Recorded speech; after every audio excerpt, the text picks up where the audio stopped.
The following story has been brought to you by StoriesToInspire.org. A guy went to the kosel, and he's davening in front of the kosel, and a guy runs over to him and says, "Oh my God, I have been looking for you for years." This guy has payas and a beard, and this guy also has payas and a beard. He says to him, "I can't believe I met you here." He says, "What are you talking about?" He says, 3 years ago, where did you live?" The guy that was praying by the wall, he says, "I lived in Tel Aviv." He says, "I know." He says, 3 years ago, I was totally not a dati. I was not religion. I was totally irreligious. He said, there's a street in Tel Aviv that has movie theaters and movie stores, blockbuster, movie stores. And in their windows, they have pictures of women that are not dressed. He says, I was standing on the corner with my friends, and you were walking down the street, and you were looking at the floor the whole time. And my friends were making fun of you. They were looking, look at that Jew. Look at him. They're all Jews also, right? They're Chilonim. They said, look at him. Ah! He's got his face down on the floor. Look, he just passed that beautiful girl in that picture, in that picture, in that picture. What a loser.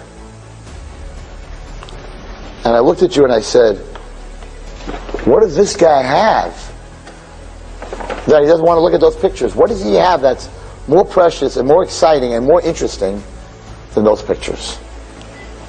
And I ran after you, and you got onto a bus, and you were gone. So I went into a yeshiva, into a school. And I went up to a rabbi and I told him the story. That I was standing on the corner and I watched this Jew, and he went through a whole street of movie theaters with all these pictures and posters. He never looked up once. And I said, Rabbi, what are you teaching these boys here that is so precious that this guy wouldn't even look up for 1 second? What do you got that's more fascinating and more stimulating and more exciting than those pictures? What do you got? Can I see your books? You got pictures in your books. And he started looking through the books for pictures, no pictures. So what do you guys got?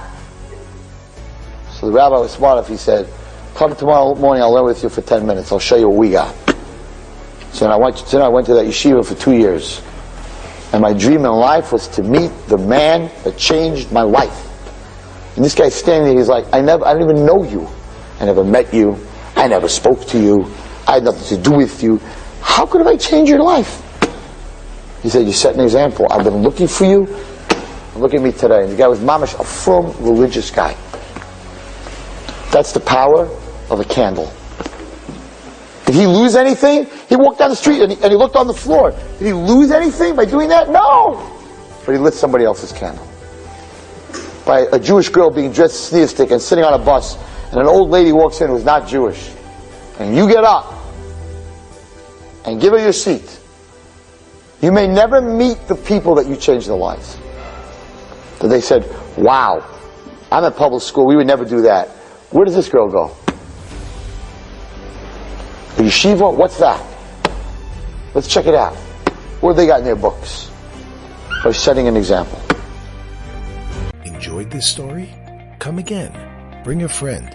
StoriesToInspire.org